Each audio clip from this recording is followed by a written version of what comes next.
अस्सलाम वालेकुम नाजरीन, नेशनल और इंटरनेशनल खबरों में आपका खैर मकदम है। मैं हूं अर्शिया शेख। नजर डालते हैं आज की अहम खबरों पर। साबिका रुकन पार्लियामेंट अशोक तनवर ने बीजेपी छोड़कर कांग्रेस में शमूलियत के बाद एक प्रेस कॉन्फ्रेंस में कहा कि बीजेपी में आइन और बाबा साहब डॉक्टर भीमराव अंबेडकर का कोई एहतराम नहीं है। उन्होंने हरियाणा की अवाम, बिलखुसूस दलित, पिछड़े और महरूम तबके से अपील की है कि वो हरियाणा को दोबारा नंबर 1 बनाने के लिए कांग्रेस की हुकूमत तश्कील दे। अशोक तनवर ने कहा है कि उनकी सियासी जिंदगी का आगाज कांग्रेस से हुआ था। कुछ वक्त के लिए वो बीजेपी में शामिल हुए थे, मगर उन्हें महसूस हुआ कि बीजेपी आइन और बाबा साहब अम्बेडकर के उसूलों की पासदारी नहीं करती है। उनका कहना था कि बीजेपी जात और मजहब का सहारा लेकर लोगों को तकसीम करती है। तनवर ने वाज़ेह किया है कि राहुल गांधी ने बाबा साहब अम्बेडकर के नजरियात के फरोग के लिए मुल्क भर में एक मुहिम शुरू की है और उन्होंने अपनी यात्रा के जरिए लोगों को एक जगह इकट्ठा करने का काम शुरू किया। उन्होंने कहा है कि आज मैं मुल्क को जोड़ने और आइन की हिफाजत के लिए लड़ाई में राहुल गांधी के साथ खड़ा हुआ हूं। अजय मैकिन ने तनवर का कहना है कि खैर मकदम करते हुए कहा है कि उनकी शमूलियत से आइन की हिफाजत और बाबा साहब अम्बेडकर के नजरियात को आगे बढ़ाने की राह में राहुल गांधी की कोशिश को मजीद तकवियत मिलेगी। उन्होंने ये भी कहा है कि तनवर की सियासी तजुर्बात से कांग्रेस मजीद मजबूत होगी। तनवर ने हरियाणा के लोगों को यकजा करने की जरूरत पर जोर दिया ताकि रियासत को तरक्की की राह पर गामजन किया जा सके।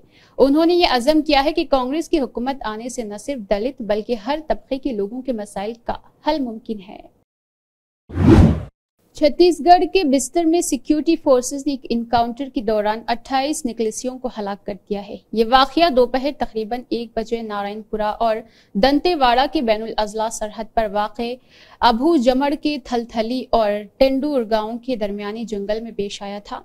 ऑपरेशन में जिला रिजर्व गाड़ी यानी DRG और खुसूसी टास्क फोर्स के जवान शामिल है। पुलिस के एक सीनियर अफसर ने बताया है कि इनकाउंटर की जगह से 30 लाशें बरामद की गई है, जिनके साथ एक AK-47 राइफल और एक SLR समेत असलाह का बड़ा जखीरा भी मौजूद है। इस साल बिस्तर के मुख्तलिफ इनकाउंटर्स में सिक्योरिटी फोर्सेस ने मजबूती तौर पर 185 लोगों को हलाक किया था, जिसमें दंतेवाड़ा और नारायणपुरा के साथ साथ 7 दीगर अजला शामिल है।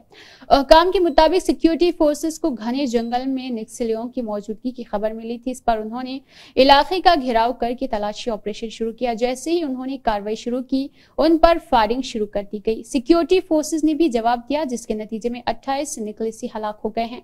फायरिंग का सिलसिला तकरीबन 2 घंटे तक जारी रहा और आखिरी इत्तला मौसूल होने तक इलाके में सर्च ऑपरेशन जारी था। हाल ही में नारायणपुर में एक और इनकाउंटर में 3 निकलेसी हलाक हुए थे, जिन पर 41 लाख रुपए का इनाम था। उनमें से एक रूपेश माओ नवाजों की कंपनी नंबर 10 का रहनुमा था, जिस पर 25 लाख रुपए का इनाम दिया गया था। इसके अलावा हाल ही में सुकमा के इलाके में छत्तीसगढ़ के सबसे मतलूब नक्सली कमांडर हडमा के गांव में 4 नक्सलियों से सरेंडर किया गया था। ये नक्सली पहली बार पुलिस के सामने हथियार डालने के लिए आए और उन्होंने पुलिस की सरेंडर पॉलिसी से मुतासिर होकर यह काम किया।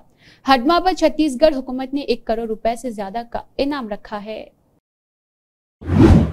NCP SP के सरबराह शरद पवार ने मरकज से मुतालबा किया है कि वो आईनी तरमीम के जरिए रिजर्वेशन की हद को 50% से बढ़ाकर 75% करने पर गौर करे। खास तौर पर महाराष्ट्र में जहां मराठा बिरादरी को रिजर्वेशन देने का मसला जेर बहस है। उनका कहना था कि तमिलनाडु की तरह जहां रिजर्वेशन 78% तक है, महाराष्ट्र में भी रिजर्वेशन को 75% तक बढ़ाने का इंतजाम होना चाहिए। उनके मुताबिक मौजूदा हल मुख्तलिफ बिरादरी के लिए काफी नहीं है और ये मसला मरकज की तरफ से फौरी हल तलब है। पूरा ने कहा है कि जिन लोगों को रिजर्वेशन हासिल नहीं हुआ है, उन्हें नई हद में शामिल किया जा सकता है। शरद का कहना है कि इससे महाराष्ट्र में रिजर्वेशन के मसले पर तनाज़ा खत्म हो जाएगा। उन्होंने मुतालबा किया है कि मरकजी हुकूमत का इसकी हिमायत करनी चाहिए और इसकी पार्टी इसकी हिमायत करेगी। उन्होंने इसके लिए पार्लियामेंट में कानूनी तरमीम का मुतालबा किया। शरद ने कहा है कि जब तमिलनाडु में 78% रिजर्वेशन हो सकता है, तो फिर महाराष्ट्र में 75% क्यों नहीं हो सकता। उन्होंने कहा है कि लोगों का मुतालबा है कि महाराष्ट्र और इसके अलावा हासिल होने वाले इस बात को जहन में रखना चाहिए कि इससे दूसरे तबकात को हासिल हो रहा रिजर्वेशन मुतासिर न हो। पवार ने महाराष्ट्र में मराठी जुबान को क्लासिकल लैंग्वेज करार देते हुए कहा है कि इसका खैर मकदम किया, लेकिन साथ ही मराठी जुबान सीखने वाले तलबा की तादाद में कमी और स्कूलों के बंद होने पर तशवीश का इजहार किया है। उन्होंने कहा है कि इस मसले पर भी गौर किया जाना चाहिए और कोई हल तलाश किया जाना चाहिए।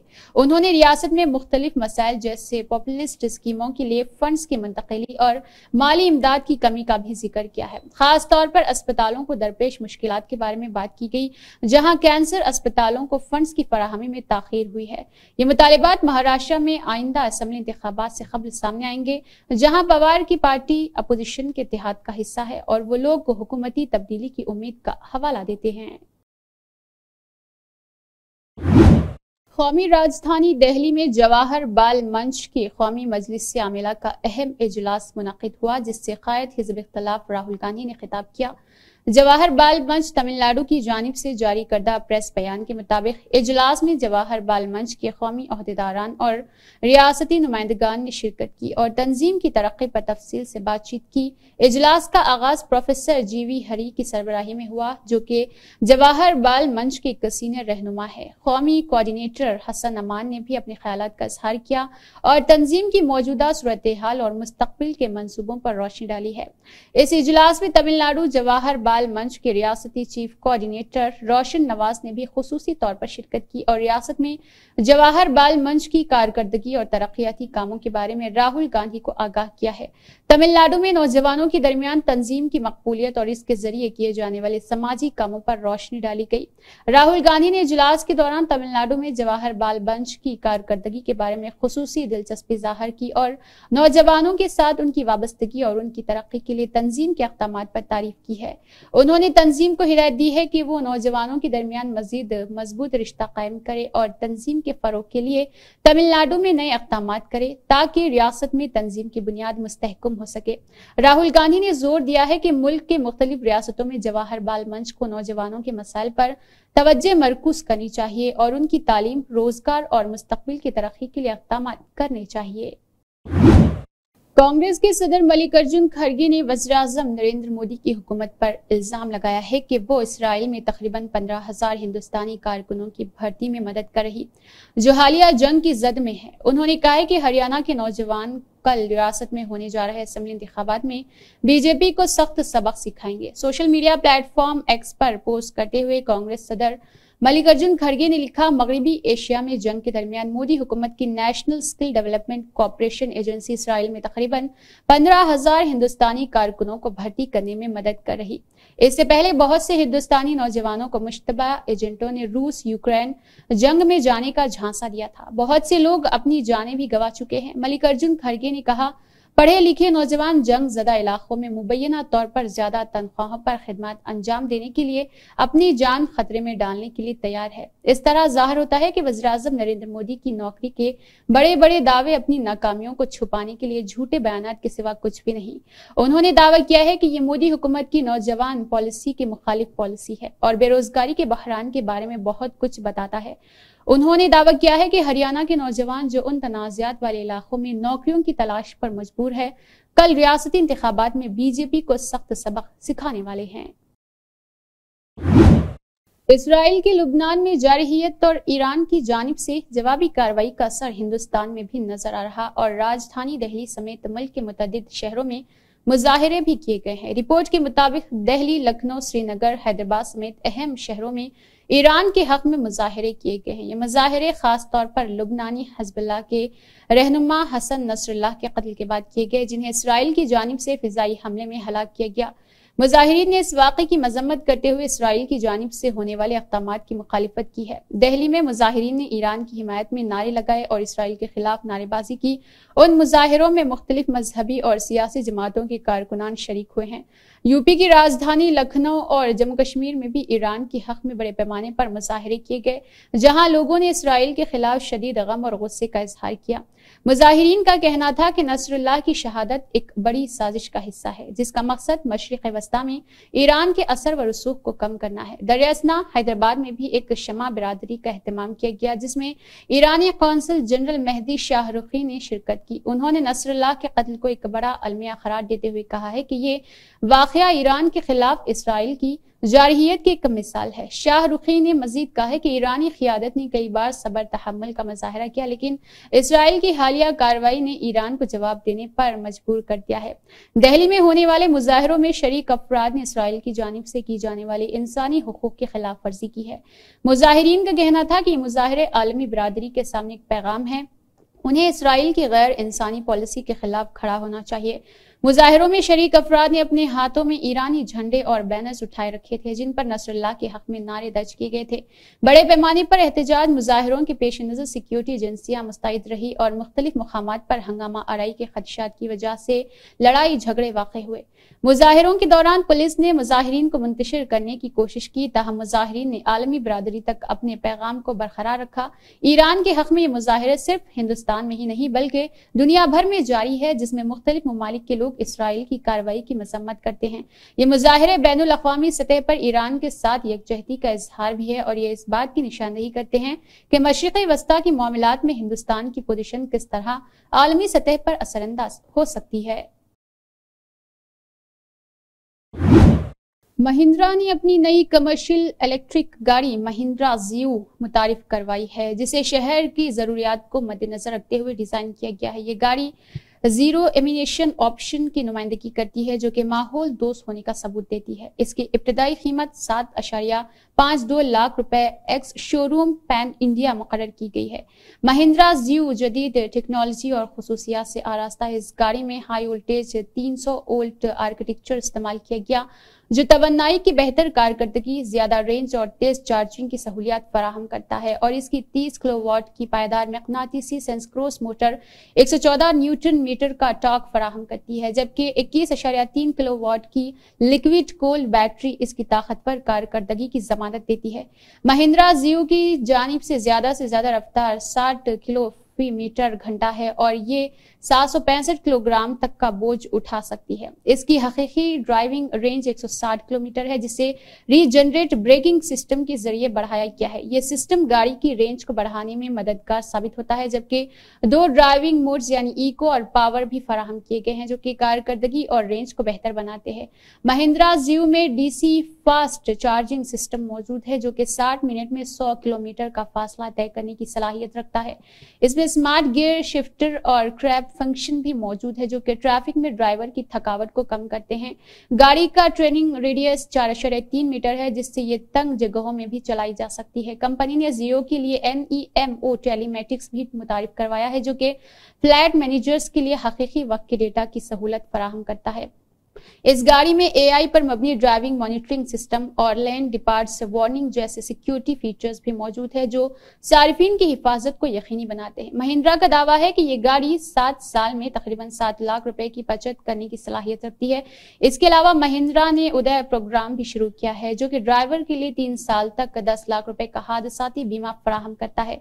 ये नई गाड़ी कमर्शियल सेक्टर में एक अहम तब्दीली लाने की उम्मीद रखती है, खासतौर पर ऐसे वक्त में जब माहौल दोस्त टेक्नोलॉजी की जरूरत बढ़ती गई है। महिंद्रा ज़ियो की मार्केटिंग और तरक्की के लिए कंपनी की तरफ से मजीद अक़दामात की तवक्को की गई है। साबिक मरकजी काबीना वजीर और मौजूदा मेंबर पार्लियामेंट रामजी लाल सिमन ने अक़लियती फलाही बहबूद के वजीर और उनको एक खत लिखकर 2025 से आज़मीन हज को एयरपोर्ट पर 2100 रियाल देने के इंतजाम को दोबारा बहाल करने का मुतालबा किया है। UNI उर्दू के मुताबिक सिमन ने अपने खत में वजीर को आगाह किया है कि 30 साल से ज्यादा अरसे तक ये सहूलत फराहम की जाती रही, जो मुल्क भर के आज़मीन हज के लिए बहुत अहम रही। उन्होंने इस बात पर अफसोस का इजहार किया है कि ये निज़ाम हज 2023 से गैर वाज़ेह वजूहात की बिना पर खत्म कर दिया गया है। खत में लिखा गया है कि 2006 से ये तरीक़ेकार तय पाया है कि मुल्क भर में जिला की मुस्लिम आबादी के हिसाब से कोटा तय किया जाता है। हर साल मुख्तलिफ गाँव और कस्बों से आज़मीन की तादाद मख्तस की जाती है, जिससे हज कमेटी का कोटा पूरा होता है।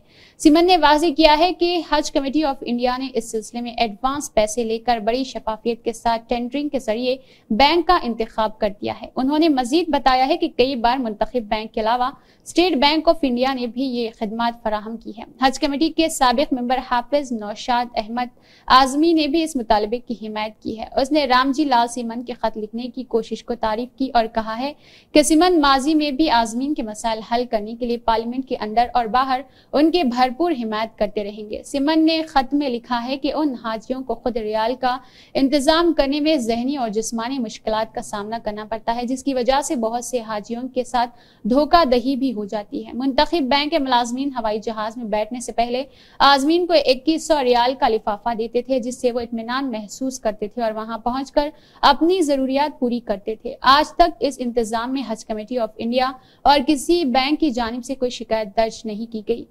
इसलिए सीमन ने हुकूमत से दरख्वास्त की है कि आज़मीन हज की सहूलत के लिए ये इंतजाम 2025 से दोबारा बहाल किया जाए। उन्होंने ये भी पूछा है कि ये इंतजाम क्यों खत्म किया गया, क्योंकि वज़रात ने इसकी कोई वजाहत नहीं दी है। वजीर ने कहा है कि खत में सीमन ने जोर दिया कि आज़मीन हज को किसी किस्म की परेशानी का सामना न करना पड़े।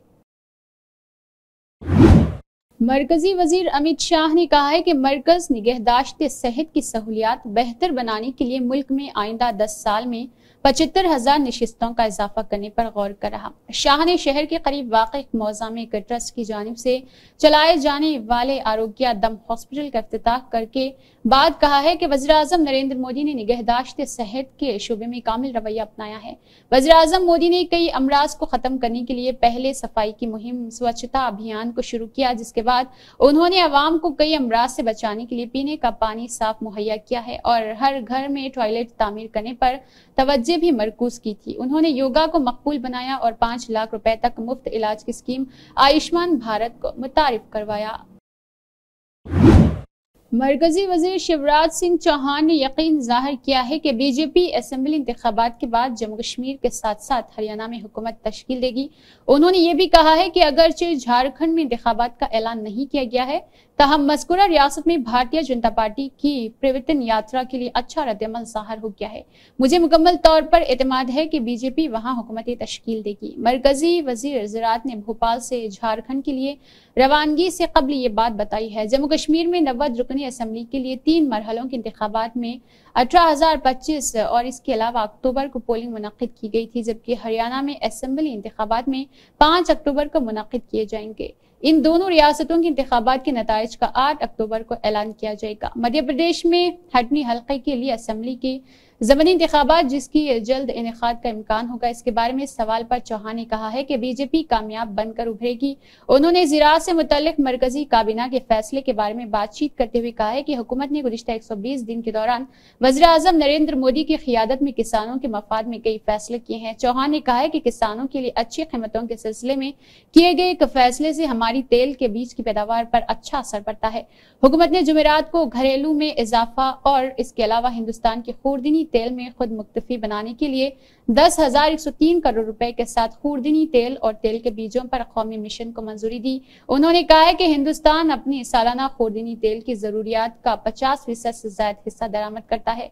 उन्होंने कहा है कि वज़ीर-ए-आज़म नरेंद्र मोदी महाराष्ट्र में हफ्ते को वाशिम से किसानों के खातों में पीएम किसान सम्मान योजना की 18वीं किस्त मुंतकिल करेंगे। उन्होंने कहा है कि 20,000 से ज्यादा रुपए मुल्क भर में 9.4 करोड़ इस्तिफादा कुनिंदगान को मुंतकिल किए जाएंगे। उत्तर प्रदेश पुलिस ने जिला अमेठी में हिजबुल्लाह के सरबराह हसन नसरुल्लाह के इसराइली फिजाई हमले में कत्ल के खिलाफ एक एहतजाजी मार्च में हिस्सा लेने पर 11 मारूफ और 40 नामालूम मुसलमानों के खिलाफ एक मुकदमा दर्ज कर लिया है। यह एहतजाज शिया मुसलमानों की मारूफ शख्सियत हसन नसरुल्लाह की हलाकत पर गुस्सा और ताज़ियत के इजहार के लिए 1 अक्टूबर को मुनक्किद किया गया था। एहतजाज जो अमेठी के जायज इलाके में जमा हुए थे, नसरुल्लाह की तस्वीर थामे हुए इसराइल के खिलाफ नारेबाजी की गई। उन्होंने लुबनानी ग्रुप हिजबुल्लाह से इजहार यगानियत की और मुजाहिरा किया और फलस्तीन और लुबनान के खिलाफ इसराइल कार्रवाइयों पर अपनी मुखालिफत जाहिर की।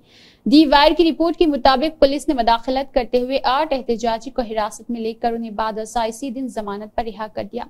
अमेठी में जायज पुलिस सर्कुलर हुदूद में मोमबत्ती मार्च का एहतमाम किया गया। एहतजाजियों ने नसरुल्लाह की तस्वीर थामे जामे मस्जिद के करीब मार्च किया, जहां जुलूस को पुलिस की जानिब से रोक दिया गया था। अहदेदारों ने यह कहते हुए कि यह मुजाहिरों के गैर मिजाज है, इसलिए गैर कानूनी है। ये वीडियोस रिकॉर्ड कर लिए गए थे। पुलिस ने अदा किया है कि मुजाहिरीन ने पेश की इजाजत हासिल नहीं की थी, जो भारतीय नागरिक सुरक्षा थाना के दफा 163 के खिलाफ वर्जी है।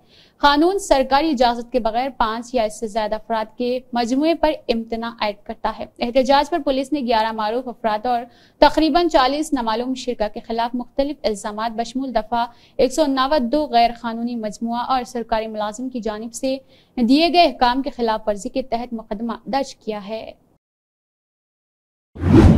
इसी के साथ नेशनल और इंटरनेशनल खबर इख्तिताम को पहुंचती है। अल्लाह हाफिज।